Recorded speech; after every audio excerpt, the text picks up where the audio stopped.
a Deus pela sua graça, pela sua bondade. Deus, Ele é bom. Que bom que você veio. Mais uma vez eu sou grata pela confiança desse ministério. Vocês que estão aqui nessa noite, cada um teve suas obrigações durante o dia, mas o Senhor é aquele que tem nos dado graça. E até aqui Ele tem nos sustentado. Prometo que eu não vou demorar muito, o tempo está quente, mas Deus é o dono da chuva, é o dono do calor, e as nossas vidas e a nossa família está nas mãos do Senhor. Como passado um tema, é uma campanha, né? A sua fé faz milagre acontecer. E o Senhor colocou uma palavra no meu coração. Sei que a referência era em João 11, mas eu coloquei, você colocou no meu coração Marcos, Evangelho que escreveu sobre Marcos, capítulo 9, a partir do versículo 21. O Evangelho de São Marcos, capítulo 9, é uma passagem bastante conhecida sobre o jovem lunático.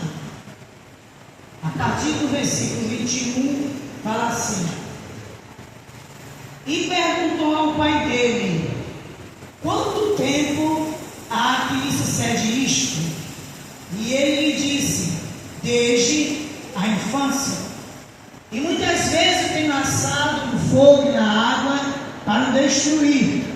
Mas, se tu podes fazer alguma coisa, tem compaixão de nós e ajuda-nos. E Jesus disse-lhe: se tu podes crer, tudo é possível ao que crê. E logo o pai do menino, clamando com lágrimas, disse: eu creio, Senhor, ajuda a minha incredulidade. Jesus, vendo que a multidão concorria, repreendeu o espírito imundo, dizendo-lhe: espírito mudo e surdo, eu te ordeno, sai dele e não entre mais nele. E ele, clamando e agitando com violência, saiu. E ficou o menino como morto, de tal maneira que muitos diziam que estava morto. Mas Jesus, tomando pela sua mão, ergueu e ele se levantou. E quando entrou em casa, os seus discípulos lhe perguntaram à parte: por que o não podemos nós expulsar? E disse-lhe Jesus: essa casta não pode sair com coisa alguma, a não ser com oração e jejum. Podem sentar? Aleluia. Amado, nesse texto, o texto todo, ele é riquíssimo. Esse acontecimento, Jesus, ele tinha descido, tinha levado com ele Pedro, Tiago e João, e ali Pedro, Tiago e João teve a experiência de ver Jesus transfigurado. E quando Pedro, Tiago e João vê Jesus transfigurado, Pedro, quando ele vê Jesus no meio, ele vê Moisés de um lado, Elias do outro, e ele fala: Senhor, bom estarmos aqui, vamos fazer uma cabana e vamos ficar aqui. Porque a experiência que eles tiveram com o sobrenatural de Deus foi muito forte. E não foi para qualquer pessoa. E tem momentos na minha e na tua vida que cada processo, cada experiência, Deus, ele tem o seu particular. E a Bíblia não explica por que subiram 3 e 9 ficaram. Jesus escolheu esses 3. Mas logo Jesus depois fala que é preciso descer. E quando Jesus desce ao monte, Jesus, ele vê uma cena que os discípulos que ficaram estavam debatendo assuntos teológicos com a cúpula religiosa daquela época. E quando Jesus chega, eles estão discutindo. E nesse cenário de discussão teológica, eu creio assim, estou conjecturando, aquela discussão não leva cenário está aí, o nosso país, do norte ao sul, de leste a oeste, estamos passando um período delicado e não tem ficado pior, porque ainda há um povo que ora, há um povo que busca. E nessa noite nós que estamos aqui, temos família, temos sonho, temos projetos, e cada um tem as suas dificuldades. E nesse inteirinho de discussão, havia um pai de família, havia um provedor da casa. Interessante, pastores, que nesse texto e nesse contexto, a mulher e a mãe não aparecem. Quem aparece é o provedor da casa. A Bíblia não fala qual é o seu estado civil, se ele estava viúvo, se ele estava solteiro, o que tinha acontecido, mas ele tem a mesma postura de Jairo. Só que a mulher de Jairo, a Bíblia mostra, ela fica em casa com a garota de 12 anos. Ele aqui não. Quando ele sai com o filho. E ali ele pede para que os discípulos o ajudem e possa, que eles venham expulsar o demônio daquela criança, daquele adolescente. Porém, tinha uma cultura naquela época, trazendo para os dias de hoje, alguns estudiosos falam que era um ataque epilético. Aquele jovem ele tinha epilepsia, mas só que naquela época havia uma cultura que quando aconteciam esses acontecimentos, tratava-se de por que o jovem lunático? Que isso acontecia de acordo com as fases da lua. Tinha assim uma crendice no meio do povo. Mas só que aquele homem ele tinha uma fé. Porque o tema aqui é: a sua fé faz o milagre acontecer. Só que o texto básico da campanha aqui é em João 11, do 22 ao 26, que é sobre a história de Jairo, de Lázaro. Mas essa atitude também aqui é uma atitude de fé. Porque a atitude de Lázaro teve óbito e até teve sepultamento. Aqui não. Aqui foi uma criança que ela passou toda a juventude e adolescência, e quando Jesus ele chega, irmãos, ele olha o meu e o teu cenário. Quando Jesus ele chega, o olhar de Jesus é diferente do meu e do teu. Ele logo percebe que quem era para fazer a obra estava perdendo tempo discutindo assuntos que não iam levar a nada. Então eu e você nós não podemos perder tempo com certos tipos de assunto que não vai acrescentar, que não vai produzir, que não vai florescer, que não vai trazer o sobrenatural de Deus. Nós precisamos ficar atento àquilo que chega no meu e no teu ouvido. Eu sou muito chata, uma coisa particular minha. Agora já está começando a correr alguns áudios falando que depois do carnaval vai acontecer isso, acontecer aquilo. E quando eu estava vendo esses áudios, que eu deleto, lembramos que há 3 anos atrás, quando aconteceu isso, veio a Covid. E a nossa vida e a nossa casa está na mão do Senhor. A igreja ela tem que estar atenta ao arrebatamento e à vida de Cristo.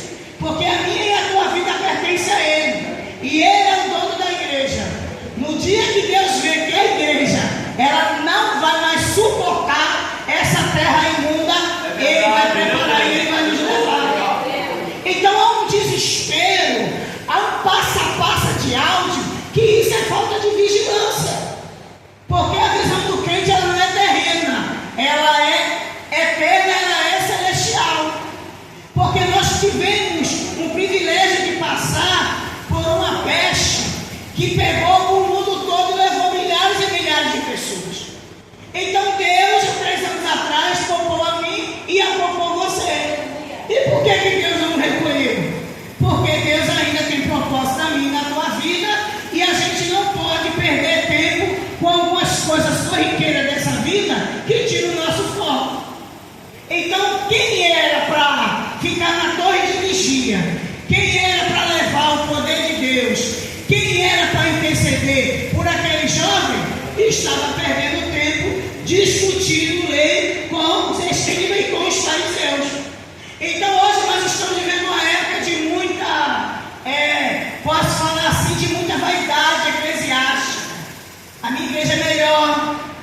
eu canto melhor, eu prego melhor, porque lá é assim, lá no outro lugar é assim. Eu sempre tenho falado isso, irmão.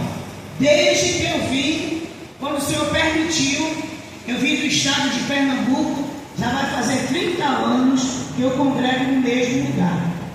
Eu só quero ir para o céu. Porque se cargo eclesiástico fosse me ludibriar, porque eu sei aonde que Deus me chamou.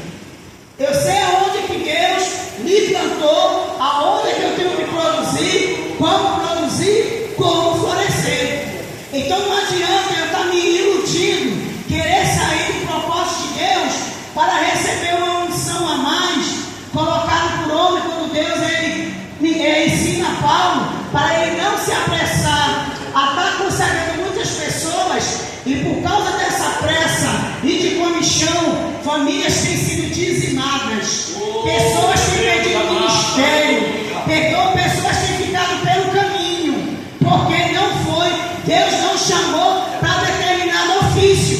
Então, primeira coisa, vamos continuar a ficar no lugar onde Deus nos plantou, produzir aonde Deus nos plantou, porque se fosse a parte do convite, irmão, hoje meu marido nós éramos chamados de pastores, mas eu sei onde Deus me chamou, eu sei onde é o meu campo missionário. Então, aonde o Senhor me colocou, ali eu faço o meu campo missionário, mas não aparece, mas a palavra tem sido pregada. Então o evangelho é isso aí. O evangelho não é aplauso, o evangelho não é status, não. Muitas vezes eu e você faz algo que só o céu vê e o céu registra. É verdade. Então os discípulos ficaram perdendo tempo com homens que tinham uma vanglória e tinham uma vaidade, mas que naquele cenário tinha um pai que estava pedindo socorro. E quando Jesus desce, atrai a multidão. E quando Jesus atrai a multidão, aquele homem, ele aproveita a oportunidade. Quando ele aproveita a oportunidade, aleluia. Eu acho lindo olhar de Jesus, porque o demônio já tinha se manifestado nos versículos anteriores. Onde quer que o apanhe, despedaça, ele espuma, arranca os dentes, vai se secando. E eu pedi para os seus discípulos que expulsasse, e ele não puder. Aí Jesus faz uma pergunta tão simples: quando foi que começou o problema? Olha que coisa linda. O problema começou aonde?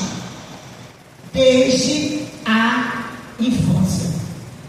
Para mim esse é um dos textos mais fortes da Bíblia. Aquele pai, ele revela um sofrimento que aquela família passava há anos. Se é desde a infância, aquele demônio está oculto dentro daquela casa, através daquela criança, desde a sua infância. E o que aquela família passava diante dos vizinhos, diante da parentela, como eram os comentários escondidos?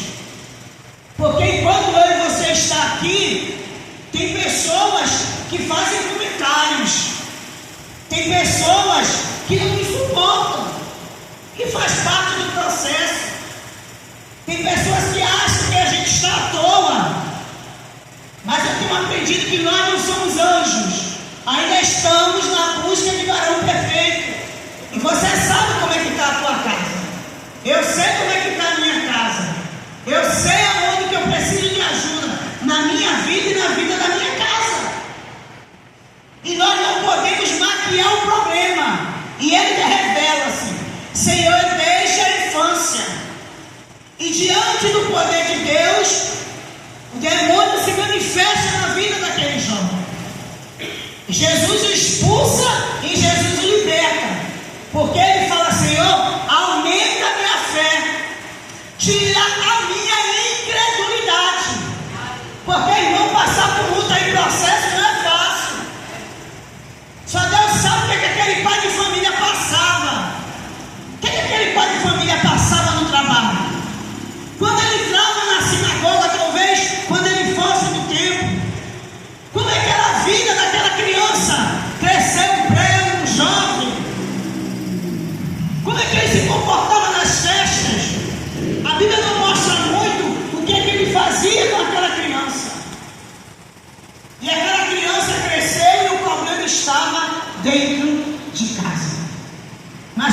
pastor falou aqui hoje, de a gente aproveitar quando a graça está passando, quando a misericórdia está passando, quando o poder de Deus está passando, porque é questão de fé, é questão de posicionamento, porque você sabe onde é que dói.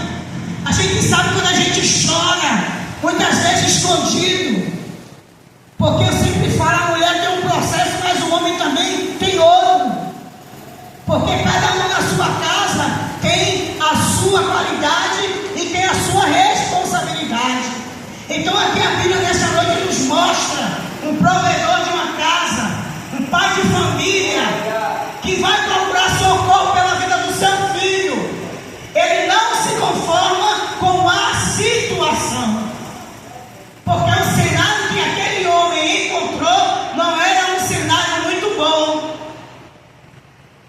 E tem certos tipos de lugares que não é para ele e você pedir socorro, porque é um lugar que não tem compaixão, um lugar que não se coloca no lugar do outro, um lugar que não libera perdão, um lugar que é ambicioso, um lugar que ele passa por qualquer coisa para querer uma promoção, para querer uma atenção maior. Esse lugar, irmão, Deus ele não opera. Mas nessa noite, no nome de Jesus, é pela fé que o milagre será gerado na nossa casa, na nossa família. Porque, querido, quando Jesus chega, o ambiente muda. É impossível Jesus passar por um lugar e o lugar continuar da mesma maneira. Aquele homem, quando ele retorna com seu filho são, com seu filho curado.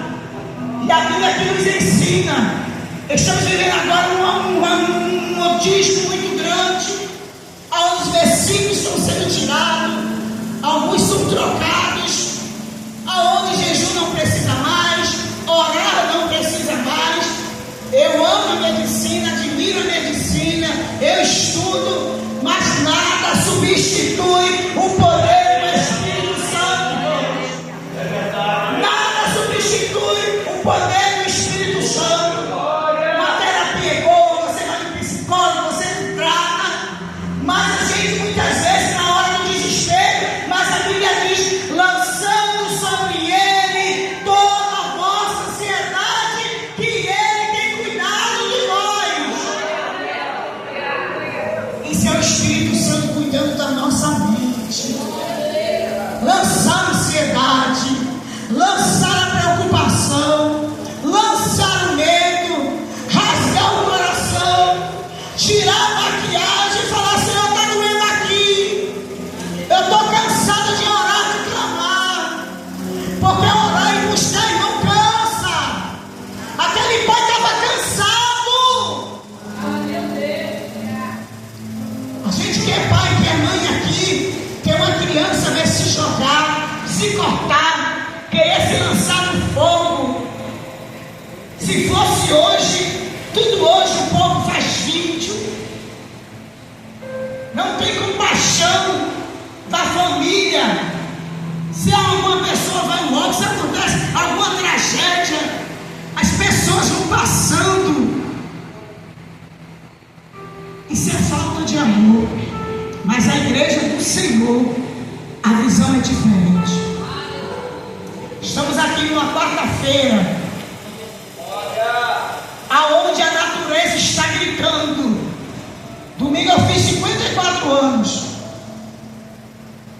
E quantas vezes eu já passei mal com esse calor e eu vejo os alunos passando mal por causa desse calor. E estamos orando e Deus não está falando nada. Deus não está falando nada. O tempo está mudado, não adianta. A natureza já está gritando, Deus está falando. Não é normal, mas porque o homem mexeu na natureza, não. Ele falou que nos últimos dias também a gente tinha que olhar para o céu, olhar para a natureza, ele ia falar também através dela. Porque o poder de Deus é diferente dos satélites. Porque só existe satélite porque ele permitiu.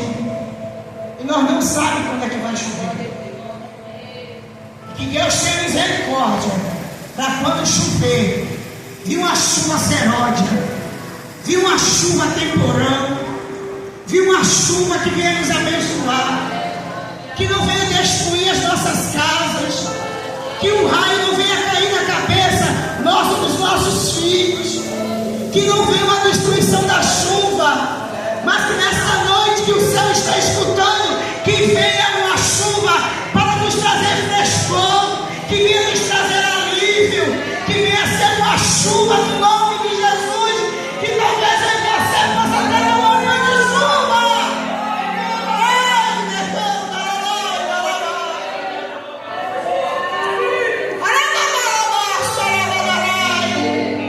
Que o Senhor tenha misericórdia das nossas vidas. Que quando essa chuva descer, ela venha regar. Que os transportes não venham perder tudo.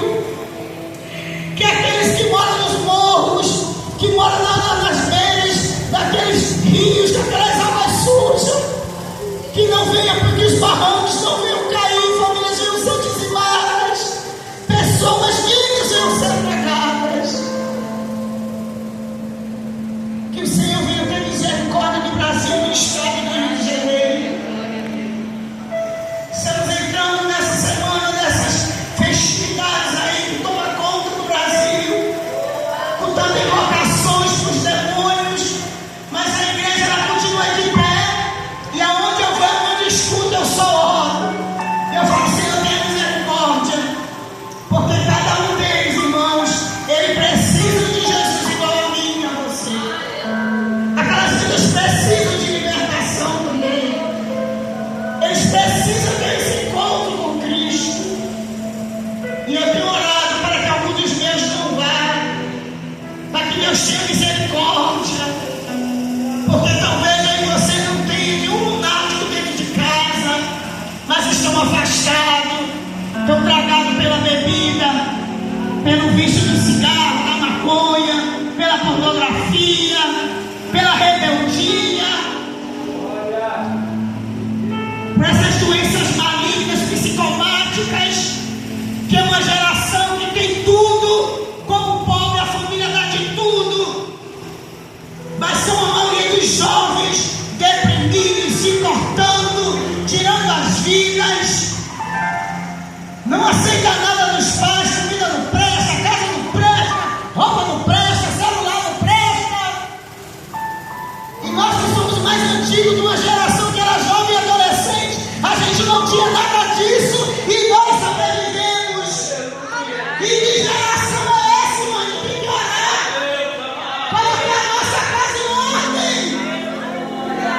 Crianças dominando o lar, pré-adolescentes, jovens, e os pais estão perdendo força, e Satanás se andando. Tem lugares que a gente chega, que as crianças ficam em vários bancos jogando dentro da igreja. Nós aqui somos uma geração que não tinha saída de criança, não tinha nada, e os nossos filhos tinham que ficar dentro da igreja. E essa palavra mexeu muito comigo. Mas nós estamos fazendo igual esse anônimo aqui. Não precisou o nome dele aparecer para o milagre chegar, está entendendo? Não precisou saber o nome da casa, o nome da rua, o número da sua casa, o nome da sua esposa, seu nome nem o nome do jovem, não. Quem apareceu aqui nesse contexto foi o poder de Jesus. Quem apareceu nesse contexto foi o poder de Jesus. Aleluia. O que está acontecendo aqui nessa noite é o poder do Senhor Jesus. Glória É o poder do nome de Jesus. Poder de Deus. É o poder do nome de Aleluia, Jesus. Jesus. É o poder do nome de Jesus. É, Este nome há poder. Ele quebra milhões. Ele quebra as cadeias. Ele quebra as correntes. Ele joga no fogo carros e seus cavaleiros. É esse Deus que está aqui na noite. Há poder no nome de Jesus. Aleluia, Jesus. Nossa família pertence ao Senhor Jesus. A nossa família pertence ao Senhor Jesus.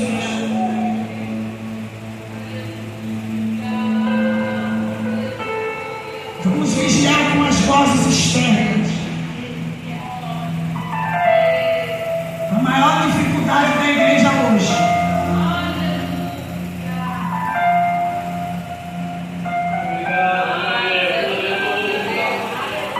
é no meio de muitas vozes, no meio de tantas informações, questão de segundos, é eu e você identificar a voz do nosso pastor através do Espírito Santo. Aleluia. Qual é o projeto que ele tem para a tua casa nesse ano de 2025? Qual é o propósito de Deus? O que é que eu e você, quando sair hoje aqui à noite, você que está fazendo essa campanha, será que nós tivemos a mesma atitude deste homem? E nós aprendemos nesse texto, eu vou encerrar, para a gente não se embaraçar com pessoas e em determinados lugares que nada vai acrescentar na nossa vida.